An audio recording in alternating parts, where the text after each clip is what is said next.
It was a quiet morning. The sun had not yet warmed the garden, and the man was up early as usual.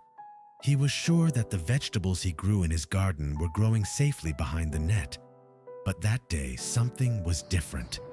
He heard a thin, sharp scream.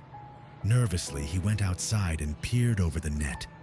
She saw a tiny baby bird tangled in the net, struggling for life. As the man carefully rescued it, he realized that its feathers had not yet grown and its eyes were not even fully open. He saw a scar on its head and thought it must have been attacked by other birds and fallen out of its nest. Its only chance of survival was for the man to take it in. He gently held the bird and took it home. His family was surprised at first, but the sight of the baby bird awakened compassion in them.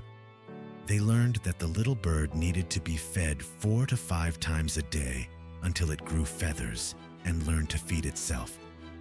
Seeing the bird grow stronger and more compassionate with each passing day gave them hope. With the power of love, the little sparrow began to recover rapidly. They admired how the tiny body resisted as the first feathers grew.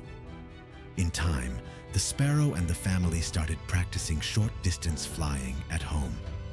And one day, the sparrow grew fully grown. Flapping its wings vigorously, it was ready to fly. The family felt a sad happiness as they wanted it to return to the wild. But the sparrow did not leave the garden completely. A small nest hung on a tree in the garden became its new home. Time passed, and that sparrow started its own family. The sounds of baby sparrows began to rise from the little nest. As the man walked around the garden, he felt a great sense of peace to see that the tiny baby bird was now a parent. The beginning of everything was a helpless chick caught in a net. With love and labor, it grew and returned to the circle of life. In life, sometimes even the smallest act of kindness starts a cycle. A life saved with love can be the beginning of other stories that will beautify the world. Thank you for taking the time to watch the video. Please don't forget to like and subscribe to the channel to watch our similar videos.